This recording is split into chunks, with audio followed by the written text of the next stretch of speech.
Jack Harrison's seemingly peaceful life came crashing down when he uncovered a shocking secret about his wife.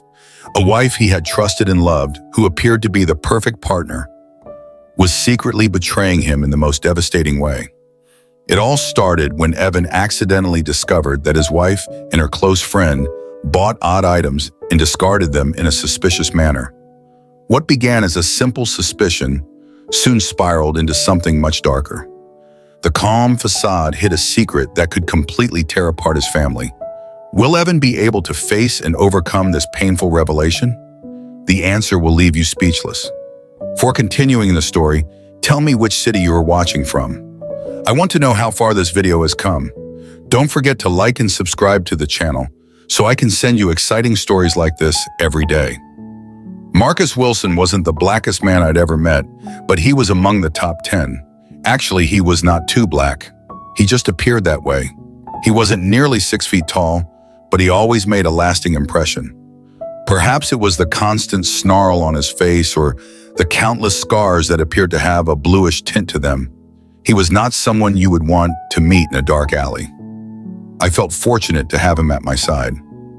My name is Evan Harrison. I run Divinity Parcel, a tiny firm that packages and distributes big volumes of DVDs, CDs, and other similar products. It is labor-intensive work, and finding individuals to perform it for minimum wage is nearly impossible. Do not be misled by the name. There's nothing heavenly about it. We are able to hire folks who appreciate the opportunity, but are now on the verge of becoming illegal by exploiting various obvious gaps in federal and state legislation. My staff is largely Jamaicans, including Marcus, with a few Dominicans and Haitians mixed in. Despite their appreciation for the task, they occasionally slacked off. It was tough to keep them all functioning to their maximum potential until I grasped the importance of Marcus Wilson. I watched him carefully for almost 2 weeks before deciding to contact him. He was articulate and talked with what I assumed was a beautiful British accent. But what did I know about the accents? He beamed warmly when I gave him the position of shop supervisor. It was, to put it mildly, disturbing. The new job included a good salary and, of course, certain fringe benefits that none of the floor workers received. I had the impression that there was more to him than appeared. However, I was not intrigued enough to ask any questions.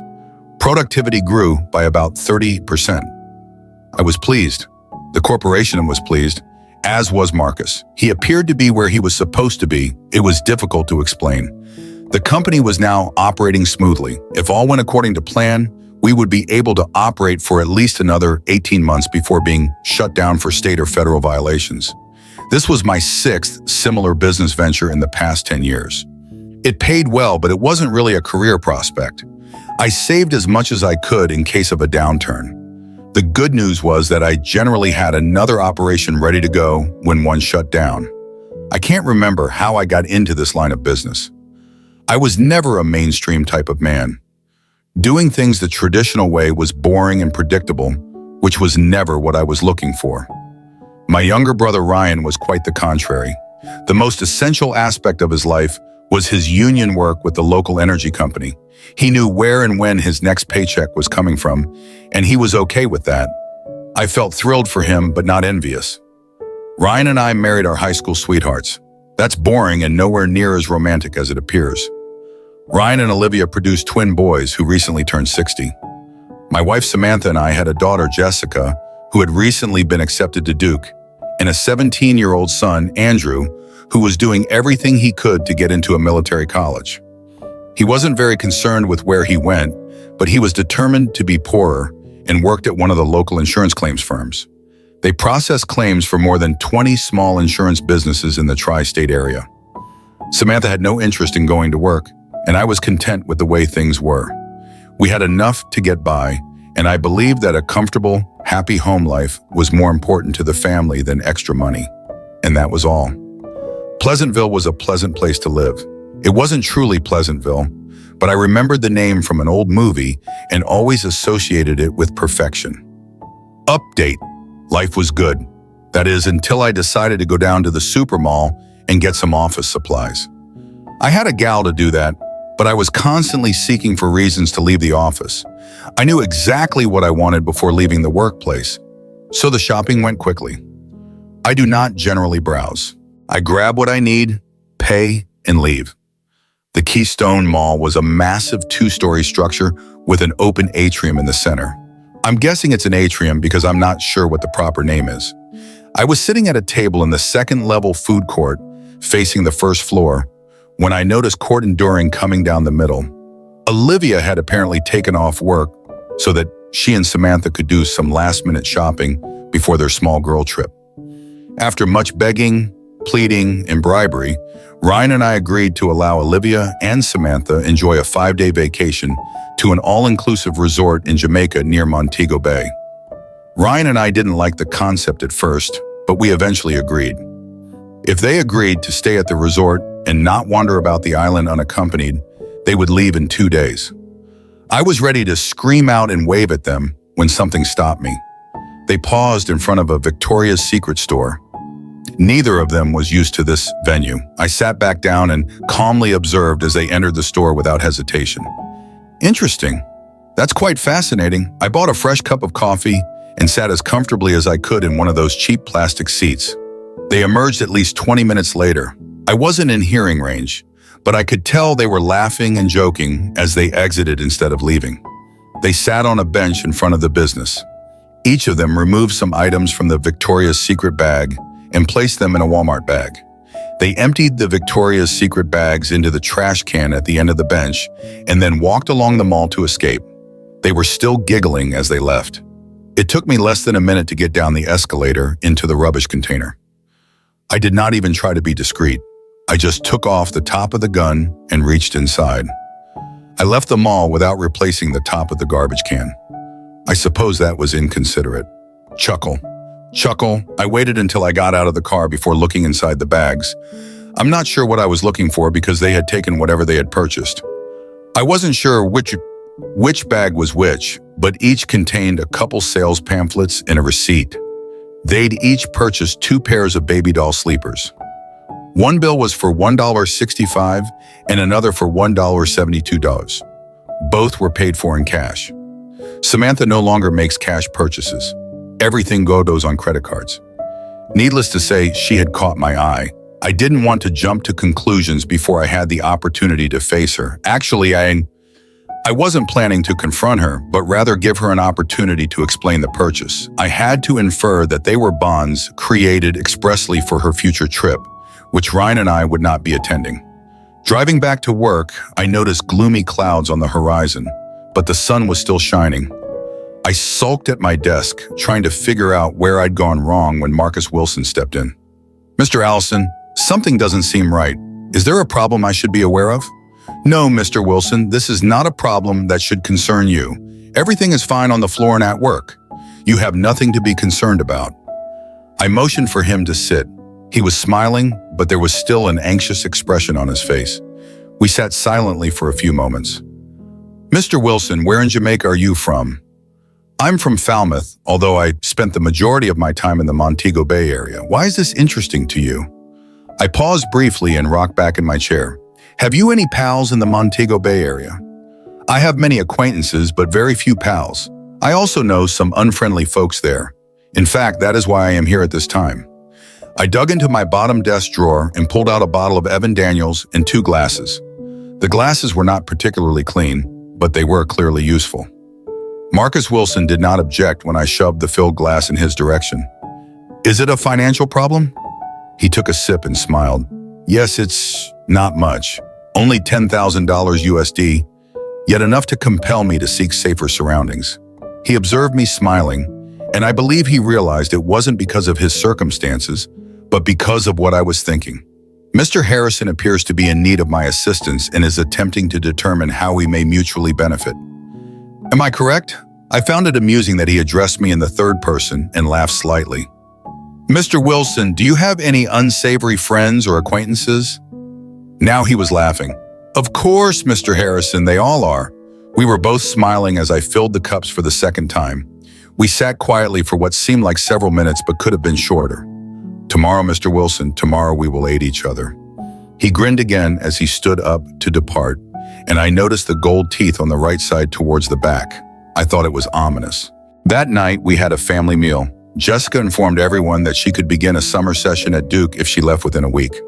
Samantha was not pleased with the plan, but she was outvoted. Andrew had planned to spend a year at the Marine Military Academy in Harlingen, Texas before attending college. I had previously rejected the idea due to the expense, but tonight I felt differently. When I expressed my support for Andrew's suggestion, Samantha gave me an unusual look but said nothing. After the kids had left the table, I asked her about her daycare and gathered the final few items we needed for the trip. I received the cutest little flip-flops. We chose not to bring a camera since we were concerned about losing it. We each received new two-piece swimming suits that were a touch on the modest side. We're not young, you know. I grinned slightly at the way she was chatting. She was nervous, and when that happens, she has a tendency to talk excessively. If I let her chatter on, she might trip herself, but I had already received the answer I was waiting for. She said nothing about the excursion to Victoria's Secret, not even hinting at it. She was still talking when I stopped paying attention. She eventually understood what she was doing and stopped talking. It was too late. She gave it away without saying anything. It would have been so simple to confront her, yet it would have yielded nothing. There was much more going on than just a visit to a nice lady's boutique. Samantha was mostly calm for the remainder of the evening. I could sense she was uncomfortable with her discussion session. Any further conversation on her behalf would have only made matters worse. Samantha was setting up the DVR to record her programs while she was away. When I started looking at tuition fees and total assets, it was not a pretty picture. I would require at least $55,000 per year for Jessica and $34,000 for Andrew's 1 year of high school. I opted to save 4 years for Jessica and only 1 year for Andrew, which would leave me with less than $50,000 in the bank. I could figure out Andrew's college plans later. He wasn't even sure where he was headed. Update 1, I got all of the addresses I needed and produced letters and envelopes. The next day, all I needed to do was go to the bank and make a few phone calls. Maybe I rushed things, maybe there wasn't a problem. My fear was based solely on a trip to the mall and a nasty feeling in my stomach. Samantha had already gone to bed when I decided to contact Ryan. He would constantly stay up to watch Letterman. Ryan, are you still awake? Yes, sir. Brother Evan, what can I do for you? Is Letterman on yet? Nope. There are 10 minutes to go. Talk quickly, Ryan. I don't wish to disturb you, but has Olivia been acting strangely lately? Do not jerk me around. Jack, what's going on? You know, tiny things that don't seem kosher. You mean like the Tupperware and Magic Chef parties? Maybe. Why are they funny? Evan, Olivia, and Samantha have started attending these events on a regular basis, along with book club meetings and card parties. Yeah, so what? Olivia does not read much. She despises playing cards and never buys anything at these occasions. Have you said anything to her? Hell no, I didn't want to risk damaging my marriage. What do you mean, Evan? If I accused her or even hinted at something and was proven false, my life would be a living hell. I'm not saying anything till I know a little more. Did she show you what she bought while shopping today? Yeah, a swimsuit, sandals, and a floppy hat. Why? I was simply wondering. There was an awkward pause in the conversation, which I eventually broke. Ryan, does that guy from high school still work in the personnel department at organizations like Still Claims Associates? Yes, I think so. Why? Could you phone him tomorrow to see if any other firm employees are on vacation at the same time? Olivia? Evan, what's going on, Ryan? I do not know. I just know something isn't right. Samantha doesn't have many opportunity to meet guys, but Olivia does. This vacation to Jamaica looks a little strange to me. Perhaps I should just speak to Olivia. No way. Ryan, don't say anything to her, okay? Okay, I will call him. I've got to go immediately. Letterman is starting. I slept on the couch that night. There was no precise reason, but I didn't feel like climbing into bed with Dory. I canceled 2 money market accounts and redeemed 3 certificates of deposit. Before getting the cashier's checks written up, I contacted all of the relevant agencies at Duke and the Harlingen Military School, what was not required for tuition and similar. I took cash. I left $1,000 in my checking account. Before lunch, I had paid for Jessica's 4 years of college and Andrew's year at a posh military school. As I was leaving the post office, Ryan called me. Jack, you were correct. What is this about? All of it. Will Curry in the personnel office informed me that Olivia had been playing patty cakes with one of the auditors, James Cooper. It's common knowledge in the company, so I'm not sure why I hadn't heard about it before. Anyhow, James and a friend of his, Austin Myers, are on vacation at the same time as Olivia. No, I was terrified of something like that. Can you tell me anything about those guys besides their names? I've already got it, Evan. I'll email you a few company ID images over the phone. The man in the spectacles is Cooper. Thanks. Ryan speaks Hebrew. I apologize for all of this. Do not apologize to me, Evan. My wife is the one that got Samantha into this predicament. Ryan, please meet me after work at the Peanut Bar. We need to talk about some topics on the show. Good afternoon. It must be pleasant to be the boss. Marcus Wilson was smiling when I stepped into my office. I simply smiled back without saying anything. Gloria, my secretary, had brought in 2 cups of coffee. Marcus kindly waited while I transferred the 2 photographs from my phone to the computer. In 2 minutes, he had a hard copy in his hand and a photo of each individual on his phone. He sat with a nasty little smirk on his face, anticipating what was to come. Mr. Wilson, can we get down to business now? Most absolutely, Mr. Elliott. It took less than an hour to reach an agreement and decide on a price. He and I were both thrilled. However, Ryan might not be thrilled when I informed him how much his portion of all this would cost. Ryan threw a little bomb at me when we met after work. He had planned to visit our Uncle Grant in Tennessee for an undetermined period of time. Ryan, don't you think that is a tad drastic given the circumstances? Last night I was up thinking about things. Today I called half a dozen people to confirm my suspicions regarding Cochran's behavior. It's not too drastic, Evan. If anything, it's a touch late. Sorry, Ryan, I never realized. It looks that I didn't understand what was going on in my own marriage either.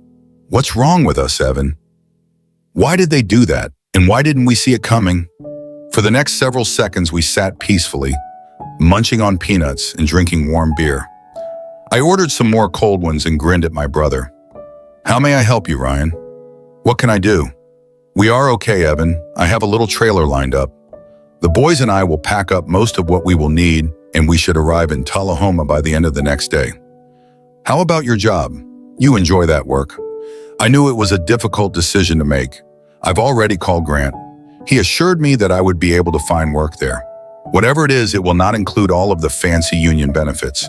But the guys will be able to make ends meet. I'll be taking all of our savings and investments with me when we go. What are you planning to tell Olivia? I'm going to leave her a note that we went to Alaska.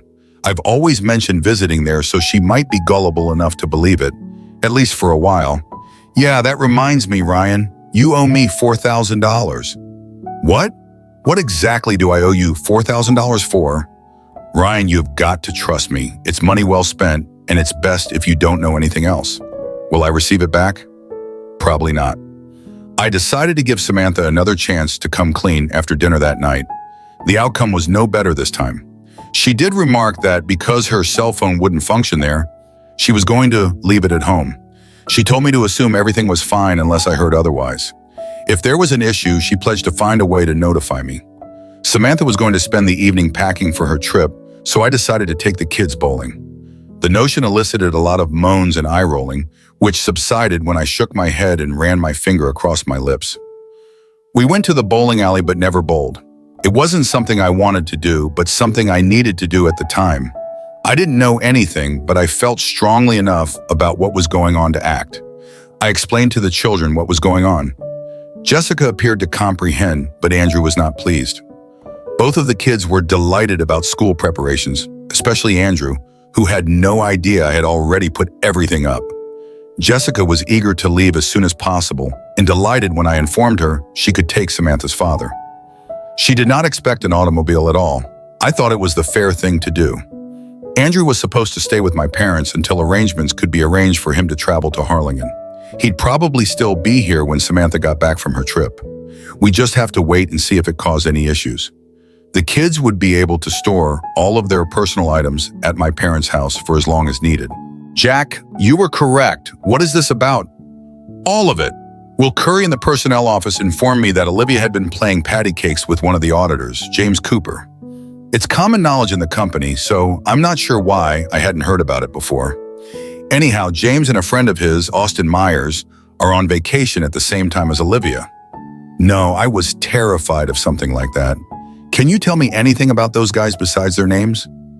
I've already got it, Evan. I'll email you a few company ID images over the phone. The man in the spectacles is Cooper. Thanks. Ryan speaks Hebrew. I apologize for all of this. Do not apologize to me, Evan. My wife is the one that got Samantha into this predicament. Ryan, please meet me after work at the peanut bar. We need to talk about some topics on the show. Good afternoon. It must be pleasant to be the boss. Marcus Wilson was smiling when I stepped into my office. I simply smiled back without saying anything. Gloria, my secretary, had brought in 2 cups of coffee. Marcus kindly waited while I transferred the 2 photographs from my phone to the computer. In 2 minutes, he had a hard copy in his hand and a photo of each individual on his phone. He sat with a nasty little smirk on his face, anticipating what was to come. Mr. Wilson, can we get down to business now?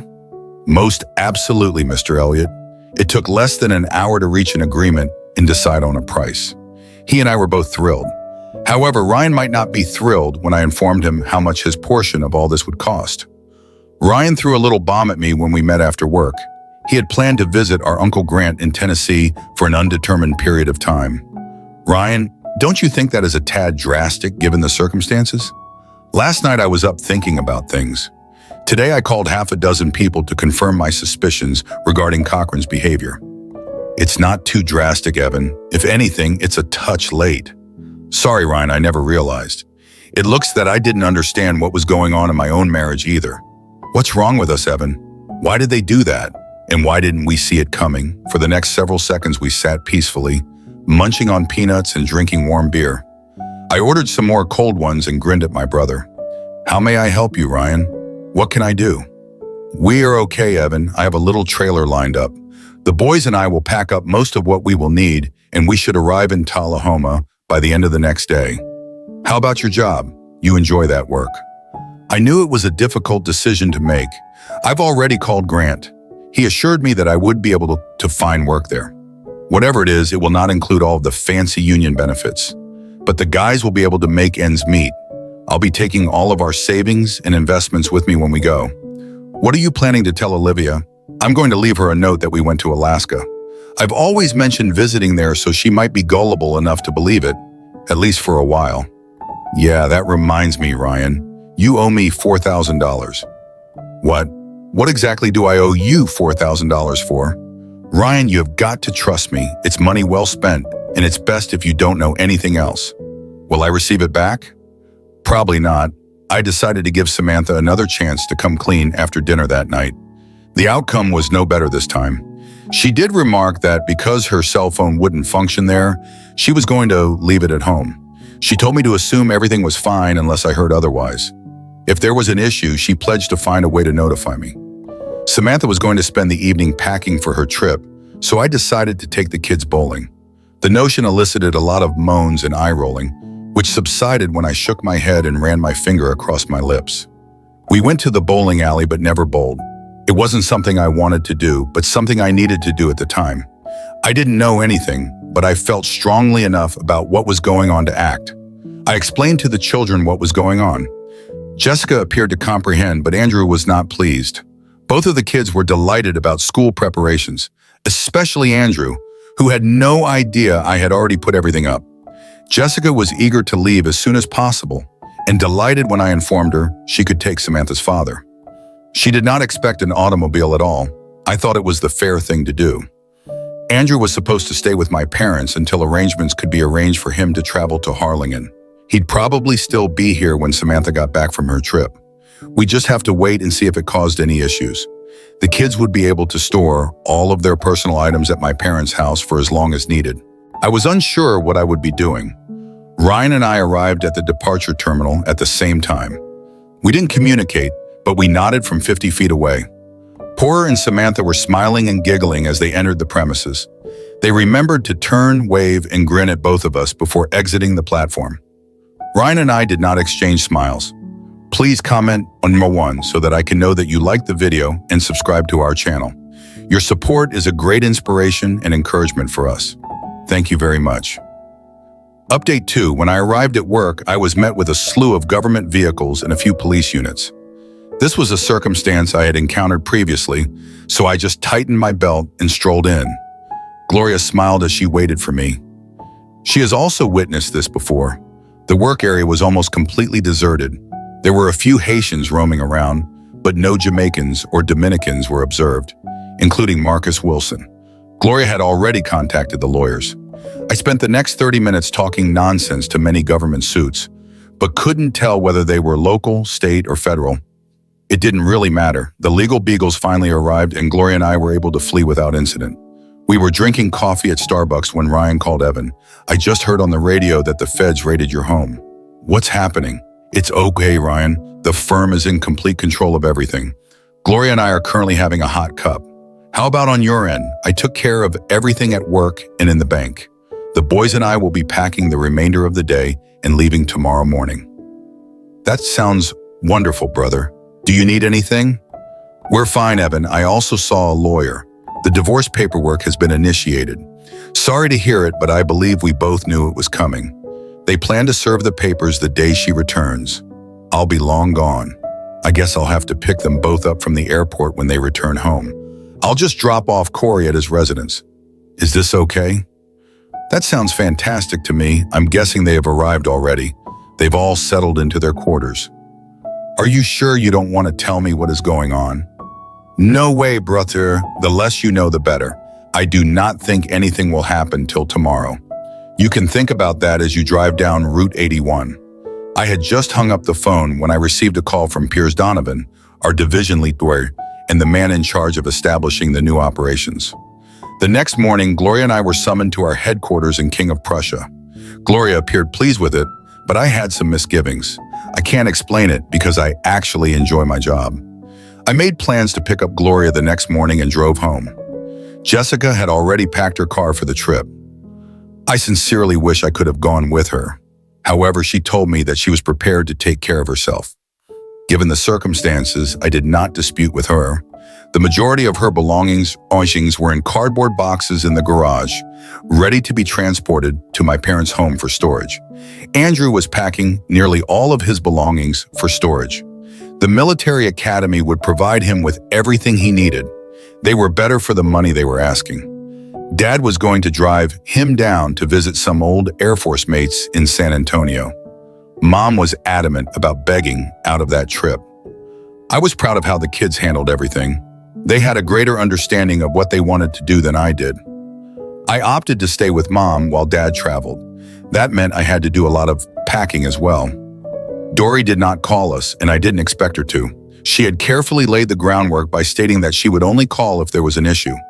The kids and I went to Cece's for pizza, and on the way home, we picked up a few bundles of boxes and some more packing tape. It was 2 a.m. before I got everything organized and ready to go.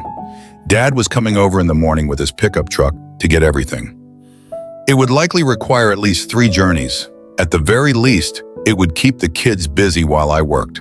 The next company operation was scheduled to be founded in Lancaster. The bigwigs were a little unhappy when I turned down this one. I did, however, encourage Gloria because she was as knowledgeable about running things as I was, and she was eager to advance as soon as we left the office. She was on the phone with her husband, relaying the wonderful news. It would nearly treble her income. She was a cheerful girl. I had no notion what I'd be doing. Ryan called me as I was on my way home. He and the boys were just entering Tennessee. He appeared happy. I felt pleased for him. The kids were staying with Mom and Dad, but I opted to remain one more night at home to tie up any loose ends. I was about to complete the evening when the phone rang. Mr. Harrison, it's good to see you're home. Marcus is my friend. Where are you now? I'm at home, of course, taking care of business as you requested. And do you have international calling on your cell phone? Of course, everyone here does. I presume you have some good news for me? The statement was posed as a question. Most certainly, sir. In reality, everything went much easier than I had expected. You can feel certain that all of your issues have been resolved, thanks you. You are a true buddy, Mr. Harrison. I merely did what you had paid me to do. Why do I think it's more than that? Take care, Mr. Harrison. You don't want to fall into that trap. We both laughed for no apparent reason. Mr. Harrison, I'm sorry to hear about your problems at work. I hope you've weathered any consequences. I'm fine. I'm also curious about how you got all of your people out of the way. Mr. Harrison, I have acquaintance in the INS. I suppose I should have what? You understand. But I decided against it. I was able to care for all of my folks. However, some Haitians were a touch stubborn. I think everything turned out well, so what are your plans now? I suppose I'll take a little pause till I can resolve a few personal issues. Mr. Harrison, please remember this number and keep in touch. I believe I have something that you would be interested in. That'd be nice. I intend to accomplish that. I still had 2 more drinks to finish before getting some sleep. Update 3. It would be 3 more days before Samantha and Cora returned from their vacation. After the first day, I found myself doing duplicate tasks. I did consult SEO lawyer Glenn Rose to see exactly what my obligations would be if I filed for divorce. There wasn't enough money left to set up an offshore account or anything. I opted not to turn off the utilities. I was simply not going to pay for anything anymore. My credit score would suffer significantly, but I was confident I could handle it. The next morning, Jessica drove to North Carolina in her new Volvo. Her summer session would commence in 10 days. Mom and Dad gave her a small nest egg to help her settle in. Andrew and Dad planned to take leave the same day Samantha returned. Andrew preferred to avoid any unpleasant confrontations. I felt that was an excellent concept. They appeared to have several stops planned along the road, including some Memphis barbecue and New Orleans gumbo.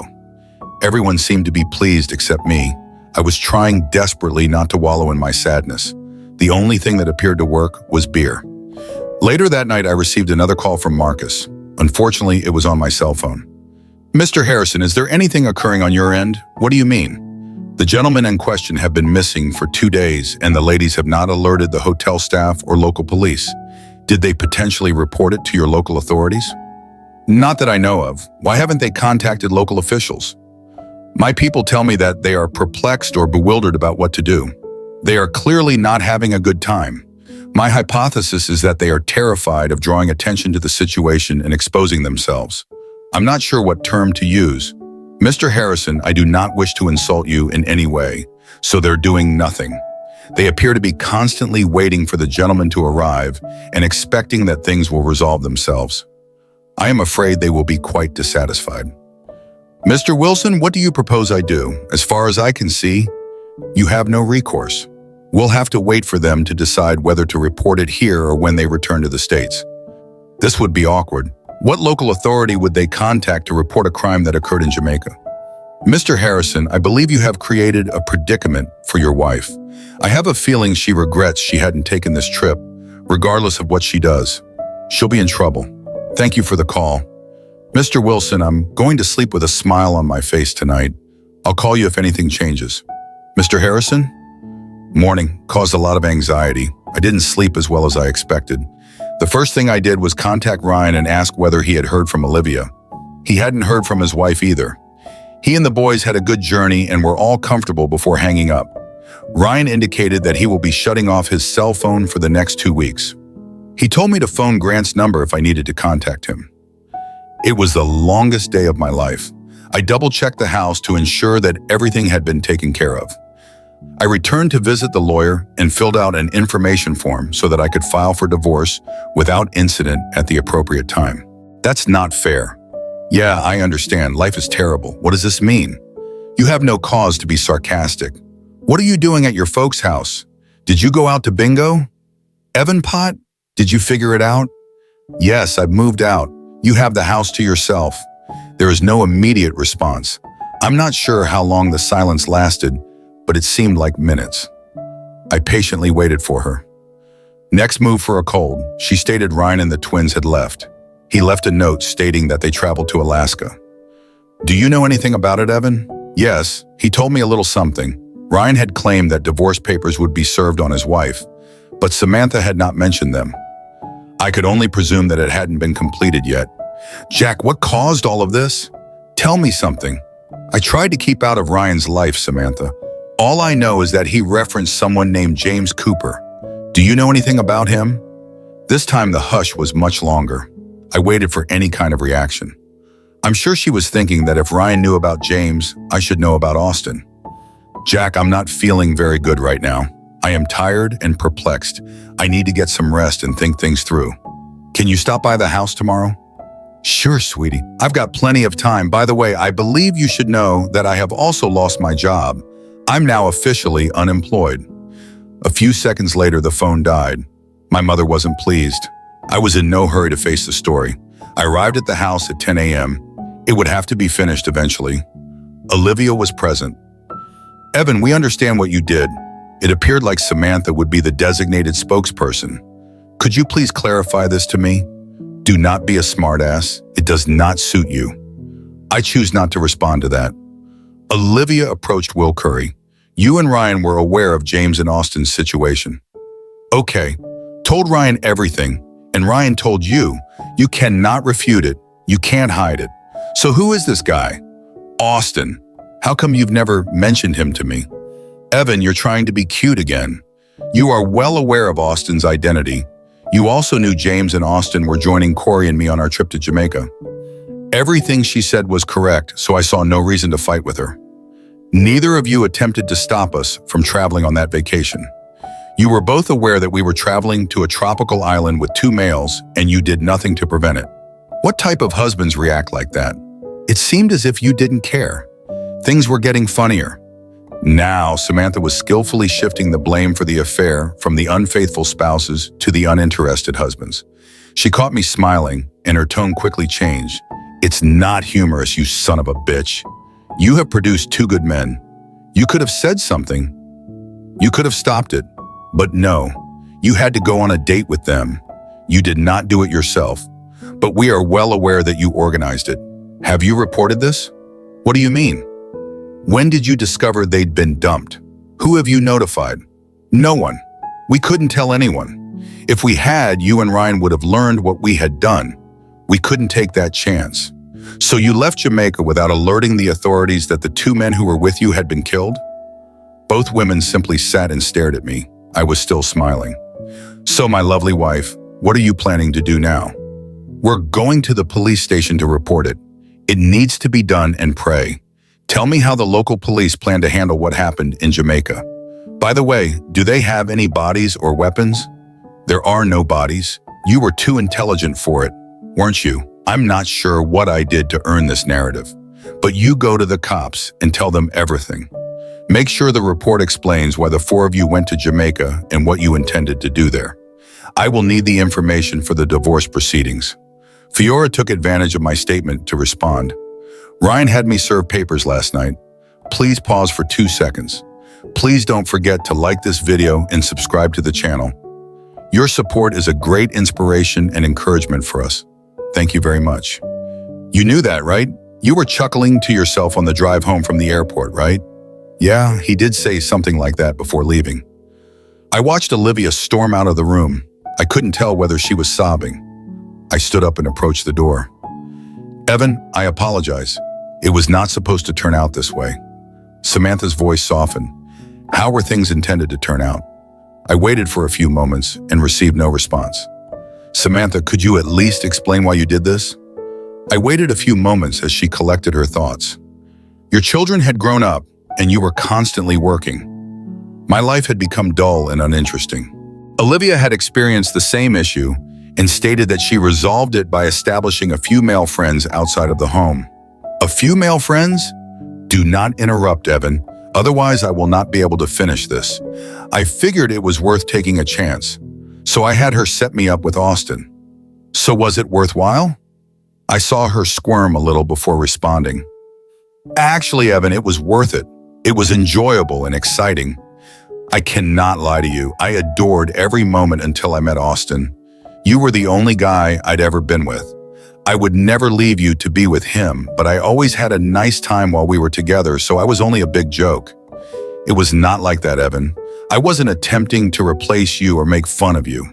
I was simply seeking to make my life more interesting. Update 5. I didn't need to hear anymore. I turned and walked out the door. I went to Wendy's for lunch. Detective Daniel Green came to see me shortly before noon the next day. He let me drive my own car to the station. I believe he did this so that he would not have to drive me back. He didn't seem too bothered about my arrival. We talked for 3 hours. I finally contacted Glenn Roast. He resolved everything so that I could depart. He also received copies of Samantha's statement on the accused Don. Her certified statements about the purpose for the vacation were going to be sufficient for the divorce papers. Detective Green appeared baffled. He stated that he would need to contact the Montego Bay police and Jamaican authorities before deciding on any line of action. I'm completely unaware of all the phrases used to describe the several degrees of Dotson and the proof required for each one. He was attempting to explain everything to me, but I filtered it out. That night, I received another call from Marcus Wilson. It was really short. "Tomorrow, Mr. Harrison. Tomorrow will be a wonderful day." Tomorrow came and nothing happened until around 2 p.m. I received a call from Detective Green. He was sort of giggling as he spoke, which made me uncomfortable. "Mr. Harrison watched the 5 o'clock local news this evening. I think you'll find it interesting."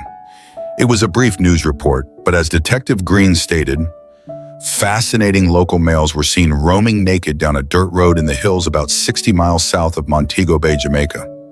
The men claimed to have been kidnapped and held for ransom at a goat farm in the mountains.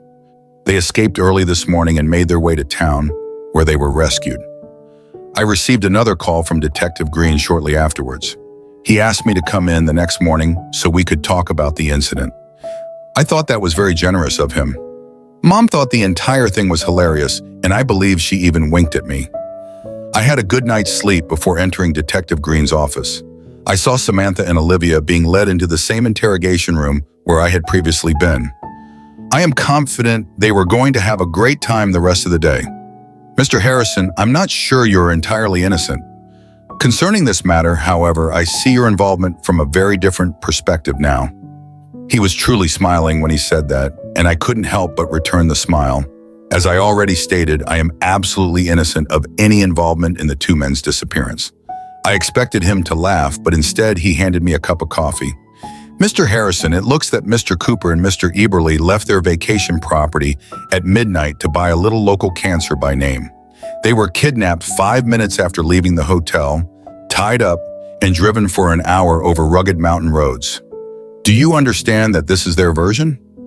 I sipped the hot coffee brought into the office by one of the uniformed officers, brown, and smiled, nodding slightly.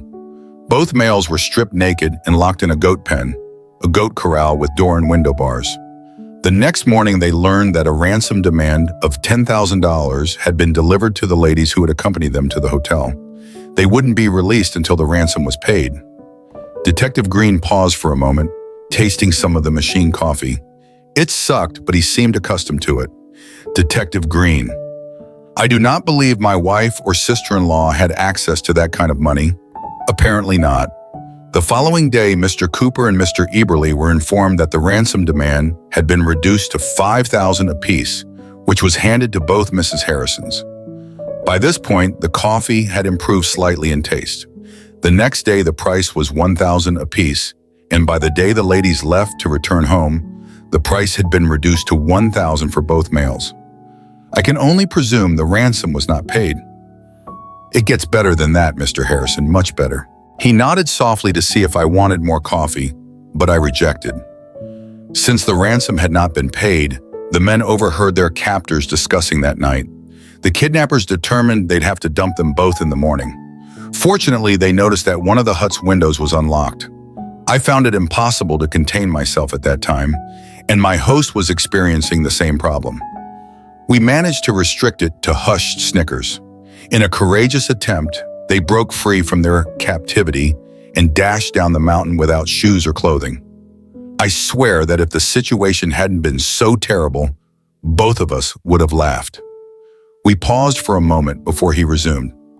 "Mr. Harrison, your wife and sister-in-law never received a ransom demand. Now, isn't that amazing? Is this a question or a comment?" Now, both of us were laughing gently so as not to draw notice. "Seriously, Mr. Harrison, I am sure you had some say in this whole mess. However, I see no need for us to pursue anything at this time." "That's good news. Can I consider this situation closed, or should I expect for something to come up in the future?" "From my perspective, it is closed. However, your wife and sister-in-law have a few more questions concerning the claims brought against you and your brother. Our legal team is carefully analyzing their comments, just in case." Update 5. As I left the premises, Samantha and Olivia were still in the interrogation room. My wife noticed me as I passed by and attempted to make some sort of signal. I pretended I didn't notice her and continued walking. I'm sure Samantha in court will have a lot of questions about it from all of our friends and family. I stopped at Taco Bell for lunch on my way home. That evening, I received another call from Marcus. "Mr. Harrison, how are things at your end?" "It couldn't be better, my friend. I am extremely impressed." "Thank you." "Mr. Harrison, I always do my best. I indicated a few days ago that there may be a position here that is suitable for you. Do you think you may be interested?" "I'd be interested in discussing it." "Fine, your ticket will be waiting for you at the Jamaica Airlines counter tomorrow morning. Do not worry, this will be a round-trip ticket." Marcus was chuckling at the other end, a devilish tiny laugh. 6 weeks later, I had entirely migrated to Falmouth, Jamaica. Marcus Wilson appears to have a large network of acquaintances with a lot of money to invest. They purchased an all-inclusive resort facility that had fallen on hard times because 90% of the clients were from North America or Europe. They needed a man of my stature to be the responsible person in charge. Yes, I have sold out. I was now in the position of acting as a front or shill, so to speak. Despite the fact that I was responsible for setting up and managing the facility, I reported to a covert group that wanted to avoid any and all publicity. I was generously paid and compensated. It was an unusual role. I worked with a lady named Claire Watson, who was wanted by Finnish authorities for the murder of her philandering husband. As long as she remained in Jamaica, she was safe. She was in charge of all recreational activities, events, and advertising. The majority of the other employees were locals who, for whatever reason, had good work ethics. Many of them, I realized, had been hired by Marcus Wilson. Interesting. There were 3 restaurants in the complex, and the main menu item at each of them was go in some kind. Samantha and Olivia had been convicted of something linked to the incident, and they were both given suspended sentences. Never found out what the precise accusations were. I've heard that James Cooper and Austin have both accused Samantha and Olivia of refusing to pay the ransom. They never trusted the claim that no ransom demands had ever been made. I believe those relationships faded rather quickly. Final update? 5 months after moving. My divorce was final. When you're having fun, time seems to fly by. 2 years have passed, Jessica is doing well at Duke, and Andrew is currently attending Texas A&M on a full scholarship while staying in touch with them 3 or 4 times via cell phone. Olivia hunted Ryan down in Tennessee and had him served with paperwork in order to gain custody of the twin children. 1 week later, the boys were in Alaska. Maria and I have moved in together. I had no additional communication with Samantha until last week. "Mr. Harrison, I have good and bad news. Marcus has become a big joker. I constantly need to be on my toes. Tell me the bad news first. The Silver Star cruise ship docked this morning, and your wife is aboard with a guy friend." A shiver ran up my spine. "What's good news?" He gave a wide grin, large enough to display the evil gold tooth. "Her name was on a specific list maintained by the Jamaican authorities. Because we are now using passports for all Caribbean travel, it was simple to identify her arrival." So what precisely does this mean? The former Mrs. Harrison has been jailed and charges are being drafted. It appears that her failure to disclose the kidnapping 3 years ago was deemed a criminal violation of some kind. Many local politicians were embarrassed by the event, and they appear to be eager for some retaliation. Marcus, she didn't actually accomplish anything. I and you are both aware of this, yet it does not make it any less real. What is her travel companion doing to assist her? Nothing. When the police told him what had happened, he couldn't wait to get back aboard the ship. I believe he is intending to fly home. Samantha wound herself in Kingston, where she was accused with various petty offenses. There are no suspended sentences here. Some low-level U.S. Embassy personnel attempted to interfere, but to no avail. She was transferred to Fort Augusta for a year. It wasn't fair, yet it seemed out of my control. It took me 3 months to muster the confidence to go meet her. Marcus had prearranged the visit. "Evan, what are you doing here? It's very lovely to see you. How did you learn about this?" She appeared thinner and got. Perhaps it was a lack of cosmetics and grooming. "Samantha, I currently live on the north side of the island. I've known about your condition for a long..." "What? Why didn't you do anything? You must know somebody here who can assist me." "What do you want me to do?" Get me out of here, please. You cannot imagine what this is like. I gazed at her, but didn't say anything. I really didn't know what to say. Evan, the guards are pushing me to do favors for them. Favors? Do I need to be more explicit? No, I believe I understand. I will see what I can do. We spent the next 30 minutes discussing the students and what they were doing. When I left, I promised her that I would see what I could do to aid her. I knew it didn't all make sense. I should be relieved to see that the bish is being torched. But she was my wife of 20 years and the mother of my children. I described the issue to Marcus. He seemed perplexed by my concern for Samantha's well-being, but vowed to take care of matters as if by magic. Samantha became off-limits to the guards, with no repercussions. I never checked it, but Marcus's word was good enough. The process of converting her sentence to time served began. 2 months later, I drove down to Kingston on the day she was freed and expected to return home as usual. Some low-level embassy personnel claimed credit for getting her sentence commuted, but I knew otherwise. I didn't get to speak with her, but we spotted each other from distance. As she strolled across the tarmac, she smiled slightly and wore a powder blue pregnancy dress. Here is the next story. I fear my wife is having an affair with another. I hired a detective to discover who she was having an affair with. The police department confirmed that she was, so my pals go to the story and see what happened there. As soon as I arrived at work, I requested my supervisor for a half-day off, and on Monday he asked me, Tom, if there was something wrong, could he help me? I promised him I'd tell him all about it next week. I was approaching lunchtime. I left work knowing exactly what I was going to do. I parked my automobile in a dead-end side street, out of sight. Then I went to my home. I repositioned a chair facing the front door. I waited there, waiting for the front door to open and my wife to enter.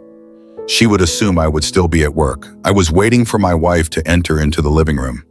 I heard a car pull up outside, followed by the sound of the car door slamming shut, the key in the front door lock, and the door swinging open. My wife comes in and jumps out of her skin. She did not expect me to be home at that moment. You arrived home early to see my beloved wife. She gave me a weird look. I knew the cause. Would you want a cup of tea? No, I need something else. That is much nicer than that. I'm delighted you're here. And then came the famous words, we need to talk. And what might that be about, my love? We should sit down. What for? Amanda, I understand why you have only returned home now. It's time to pack and leave me now. The secret had already been revealed. How do you know what I was going to do? I'll tell you if you're willing to listen to me.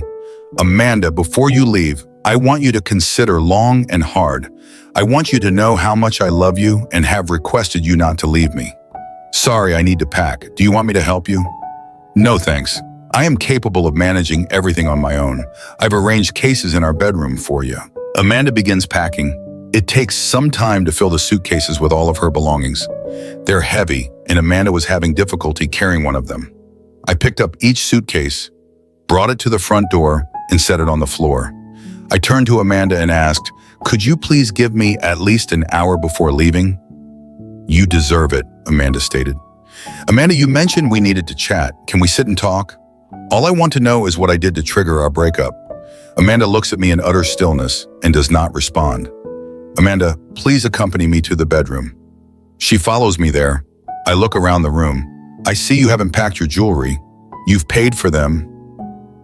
They belong to you. In that case, may I do whatever I want with them? Yes, it's up to you. Michael, could you kindly follow me through the house?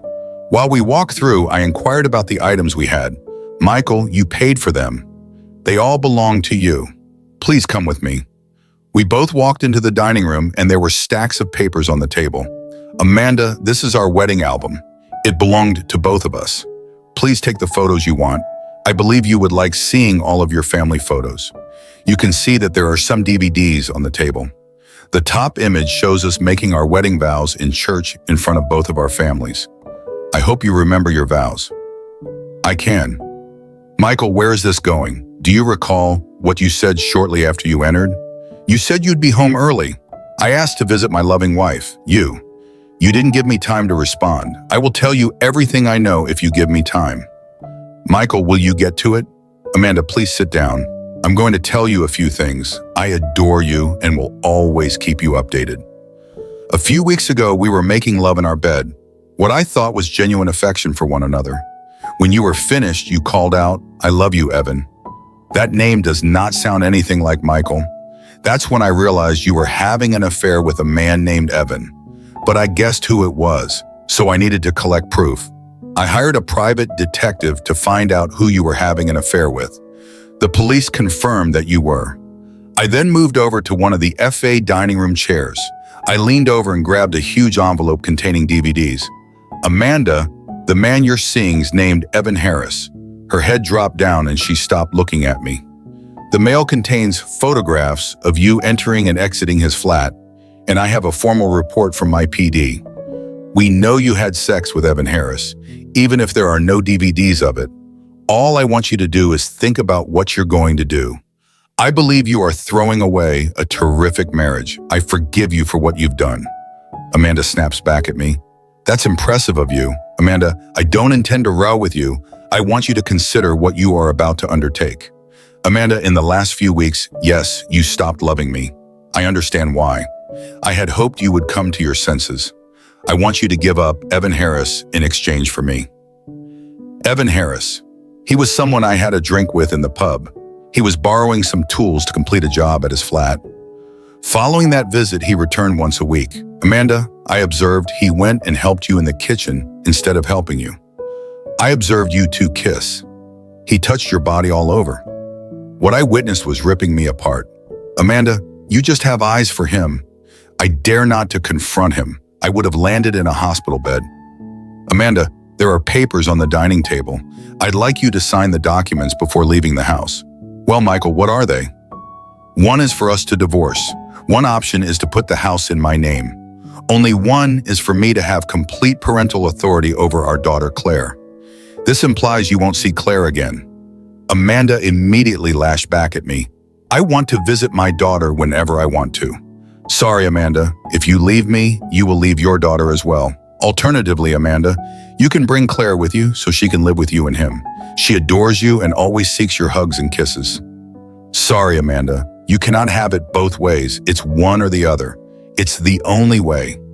I'd rather not explain why her mother doesn't live with us. That's why you should never see him again. Amanda glares at me, and she realizes I meant what I said. Amanda sat there in her head, believing she had spoken nothing. Amanda, I've closed our joint bank account.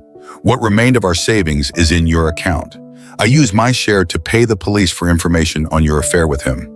Amanda, please consider what you are about to do. If we divorce, there will be no coming back.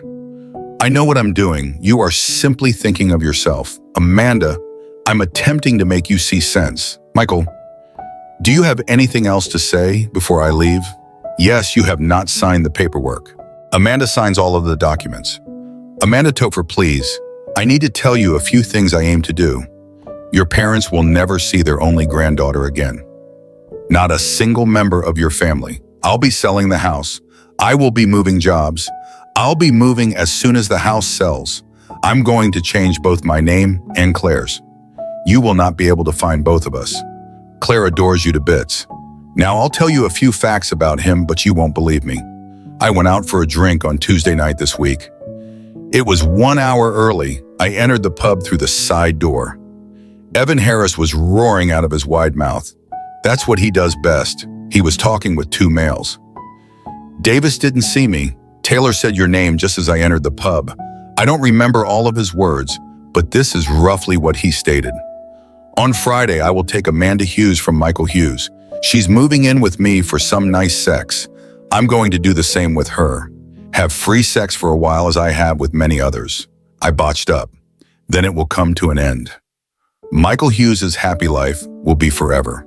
Amanda Hughes isn't horrible in bed after she divorces him. She leaves just like everyone else. Amanda stated exactly that. I then exited the pub.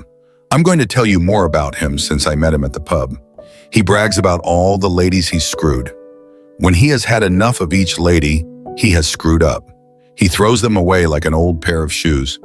Then he moves on to his next prey and moves up another notch on his bed. Mark my words, you will be an additional notch on his bed. And if you don't believe me, That includes us. Let Evan Harris, Robert Miller, and Richard cross a ring. Jack Davis treated all of them the same. They're all divorced and their wives live lonely lives. Here are their telephone numbers. If you don't trust me, call our house and ask them. You're simply saying that, Amanda said. Amanda pauses for a minute or two, thinking you should pick one ring and ask him if what I've said is true. Amanda, I'm trying to prevent you from committing the biggest mistake of your life. Please consider what you are about to do. Amanda, I see you don't believe me. Keep your front door key, and for your own sake, please call any of them right now. You have their phone numbers now. I'll be seeing my solicitor at 10 a.m. on Monday. I need to present him the paperwork you signed. I want her to stay. She is my one and only love, and I'm willing to forgive and forget. I ask whether she has changed her mind. Please be back on Sunday. If not, I'll visit my solicitor at 10 a.m. on Monday. Amanda, please consider what you are about to do. Think about Claire, your daughter, and your family. It will rip them all apart. I still love you. We can forget about it. And what about him? Amanda simply stares at me without saying anything. I stand up, pick up both luggage, and carry them to Amanda's car. Amanda is still inside the house, searching around. Please consider what you'll do if you still have the front door key. I kissed her cheek and smelled the woman I so adore. I turned around and sat down. Amanda begins to enter in the front door, and my head drops into my hands. I burst into tears of grief. Amanda was familiar with the state. She left me to close the door. Amanda drives off to his flat. Update 1, I had to make arrangements for Claire. The only people I could turn to were my mother and father. I packed Claire's clothes and headed to my parents' place. Claire was my primary focus. I asked Mom if she would look after Claire until I could sort things out. Mom and Dad explained what was going on. She's left me for another man. I said, please look after Claire. She must never learn what her mother has done. Mom and Dad, I'm hoping she gets back to me.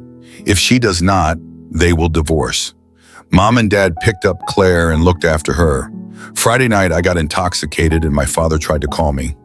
I can't recall much of what was said, but I remember this, son. There are no answers at the bottom of the glass. Dad spoke to me, so I walked to the front door and discovered a brick and a letter. I stated I wanted to tweet at 10 a.m. on Monday. I was with my solicitor. I told him to move on with the divorce, put my name on the house, and keep control of my daughter, Claire. I requested that Amanda not be within a quarter of a mile of Claire, and that Evan Harris not be within a quarter of a mile of my home.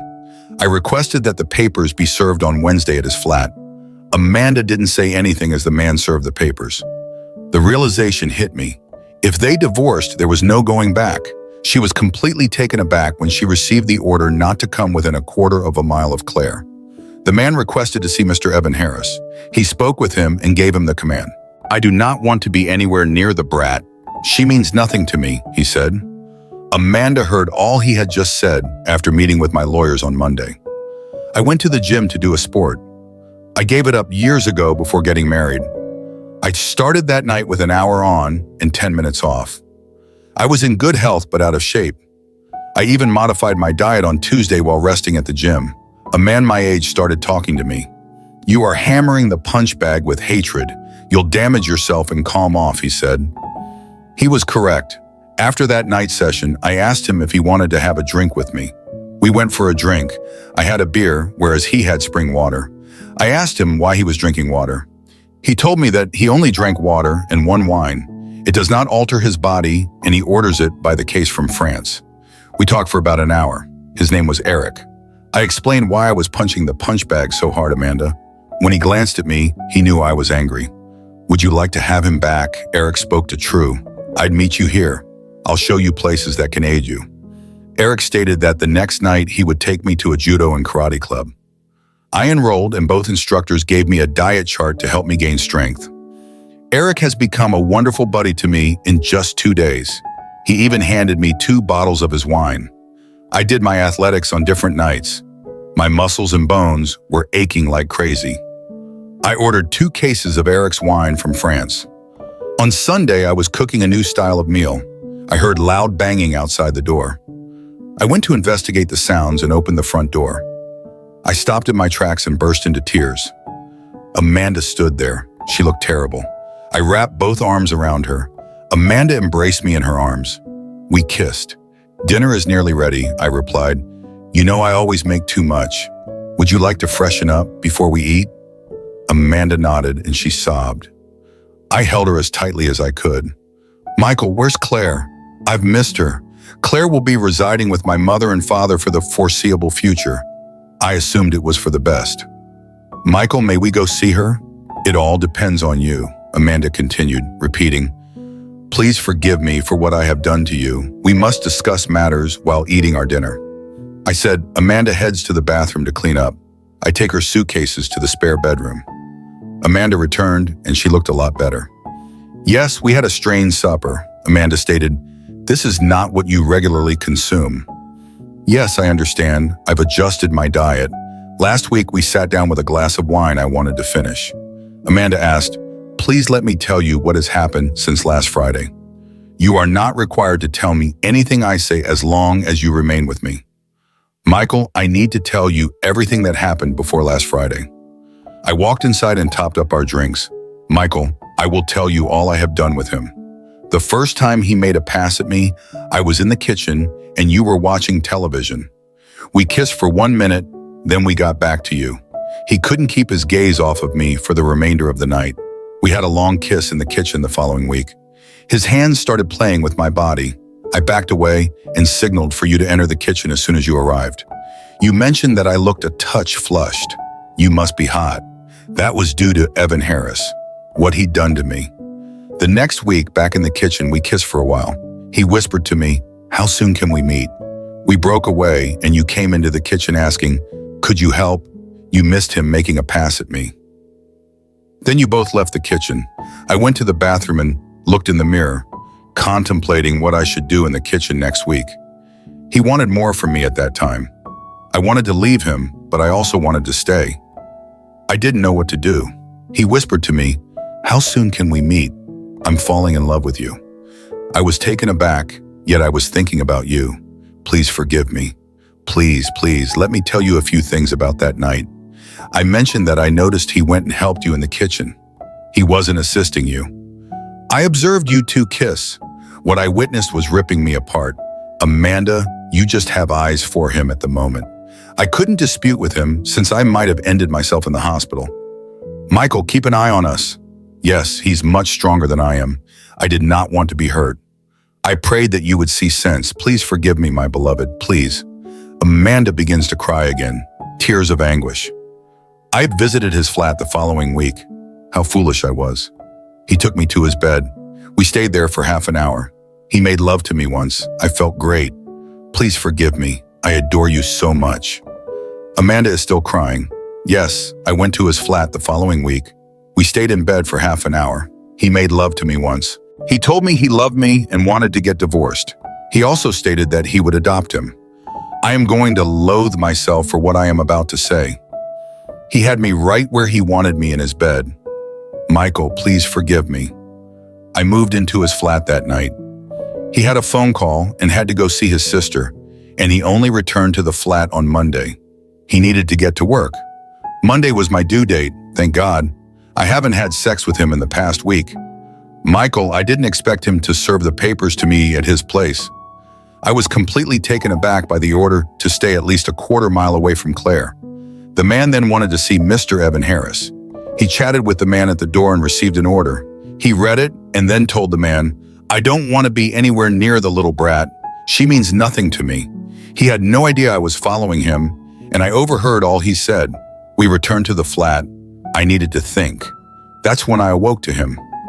Thankfully, I only slept with him twice. Then he went out to drink. I picked up the phone numbers you gave me. I spoke to Evan, Robert, and Richard. They all told me what you said to me. Their wives despise his name, and they miss their children.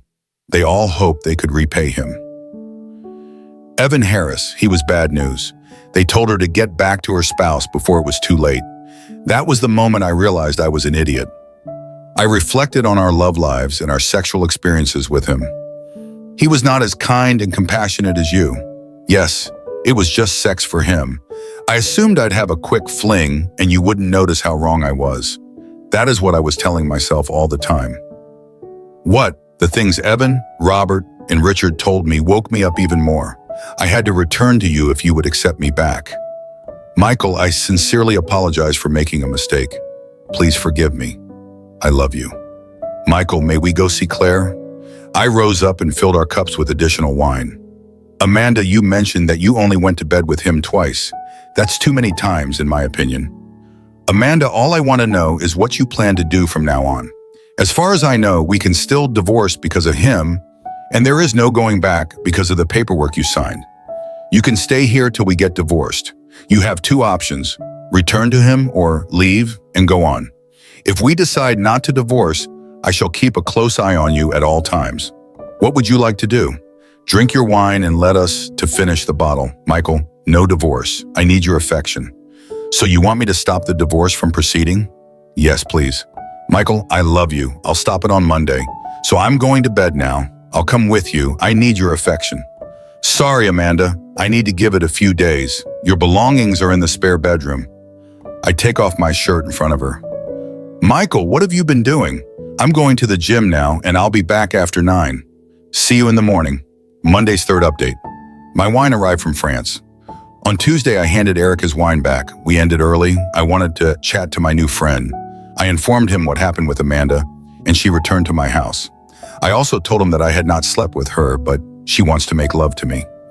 He listened to me, but did not respond for a minute or two. Then he added, go home and make love to her as often as you can. However, be cautious. If she calls his name, you'll know what you need to do. Michael, what's his name? Evan Harris? Why? I said. Michael is the same Evan Harris who brags about the women he screwed. Eric said yes. Why? Do you know him? No, I do not know him. However, I have a buddy of a friend who knows both his sisters. This might come in helpful.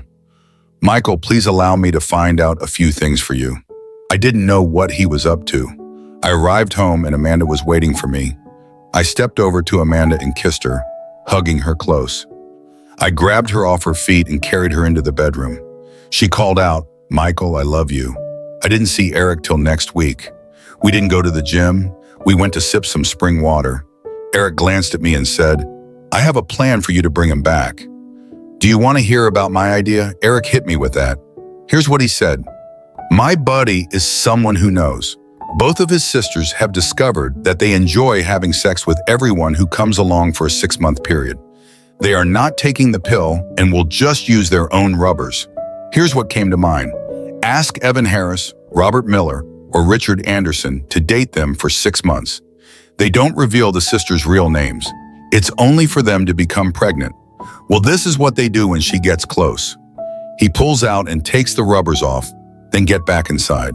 They do it every time, and after 4 or 5 months of pregnancy, they are dumped, and they have no idea what his real name is. Evan Harris is about to go on a month-long holiday. Here is what came to mind. Find some gay folks and beg them to help him become gay. It will cost something, but I'm not sure how much. They enjoy bringing in new members to their group. They may borrow his apartment. What are your thoughts? Eric said, Eric, I like it. And the finest part for him, drink up. We're going to call Evan Harris, Robert Miller, and William Anderson. I called Evan and Richard and asked them to come around to Robert's place. Then I called Robert and informed him Evan, Richard, Eric, and I were on our way around. We all sat facing one another. Then I asked the three of them, do you want to get even with Evan Harris? They exchanged glances and nodded. Well, Eric has a good idea. Eric told them what he had said to me after he was finished. So what do you say? I said. Robert stood up and said a toast to Eric. The three of them were giggling uncontrollably. I said, sorry, I can't screw Amanda back home. Richard added, it's up to you, Evan and Robert, but you can leave it with me. I know several of them and they enjoy welcoming new members. How long has he been gone? On holiday? In a month, I'll get to work and get things done. Eric asked, can we meet here at the same time next week? Richard told Evan and Robert to get a move on. You two are younger than me and more attractive. Richard stated that the following week, we met. Evan and Robert went on dates with the sisters. Richard was eager to say his piece. I have to be willing to do the job for him, and they have scheduled some time off, and there are 8 others who may want to assist with the nice deed we have planned for him, which will not cost us anything. Richard mentioned Evan and Robert. They went on with it. Yes, it was also adopted due to the Davis, but an excellent one. Final update, 5 months have gone. The sisters were healthy, pregnant, and expecting to marry, but were dumped as planned. We met at Robert's place, and the plan had worked. Eric received 8 cases of wine from us. Richard came up with an additional idea. We all asked, "What is it?" So I have a recording of Evan Harris having fun. Why don't we print a few hundred extra copies, distribute them to his coworkers, and leave some in the pubs? We all erupted into laughter. We all agreed. Yes, we're 5 good friends, I added. Eric told me not to bother with Richard's suggestion. And here's what he told us. He'd received a key to his flat. I didn't tell you a few things. The sisters, Nisaders, and he are twins. There's a strong probability they are carrying twins. I hope so. I spent $5,000 on strong drugs and concealed them in his flat. I did it because of what he did to me. Yes, he caused my divorce. If we go outside his flat right now, we will see that he has a few new acquaintances and the police should have arrived by now to conduct a drug raid. I tipped them off. He'll be in jail for a while. There's enough of entertainment for him there. Things went well in the years that followed. Through the story of Evan Harrison, we not only witnessed the pain of a husband betrayed, but also learn a profound lesson about trust and forgiveness in relationships. Each of us, in our daily lives, faces challenges and moments of hurt. But do we have the courage to face them and move forward? This story has shown me that no matter how painful, sometimes liberation is necessary to find peace within ourselves. Going through hardship and learning how to keep moving forward, even when it's a tough choice, is what helps us grow and become stronger. I believe that every story, no matter how tense or dramatic, provides us with a different perspective on life and relationships. If you found this story meaningful, don't hesitate to subscribe to our YouTube channel to follow even more inspiring and thought-provoking stories. Share this story with your loved ones so they too can learn and reflect on valuable lessons for their own lives. Thank you for watching and see you in our next video.